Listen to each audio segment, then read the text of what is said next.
It's 2 months to the expiration of the contract awarded in March 2012 for the control of erosion in Nanka and Oko communities in Anambra State. But for the residents of these two communities, it appears the problem has just started, as persistent landslides have resulted in more erosions being recorded there, exposing the people to increasing danger. Altogether, about 18 erosion sites have been ravaging both communities. And the people wasted no time in pouring their hearts out to members of the House Committee on Environment who came to inspect the progress of the ongoing erosion control projects in the areas. The house is going down every day. Let them come and help us out. Even this gutter they are doing, this drainage, we need it to be use the reason to do it before they concrete it. Because at the end of everything, this must wash out. We need the attention of the federal government here. We don't have a place to go to. Land is not here. And it's not easy for somebody to leave his house at old age.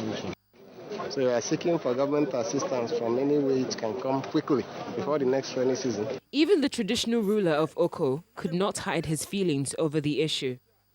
We need help urgently to at least stop any more encroachment. Once it goes, you cannot get it back. It is gone forever. And so I'd like the whole world to know our plight here. We are lost. We are about to be swallowed up by this erosion.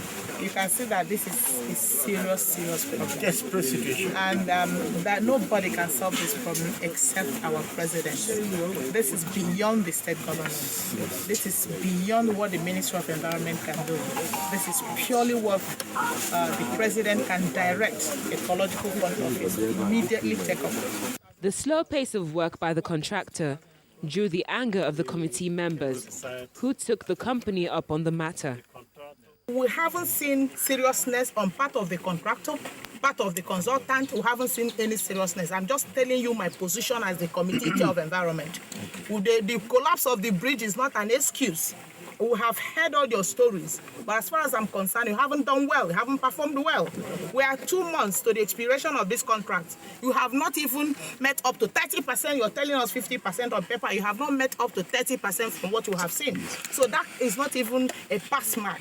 So no matter how you defend it, we are going to re-examine this to know whether you can still continue with the one you're doing. It's not about coming here. Sometimes we'll come here without seeing anybody on ground. You abandon the projects and go.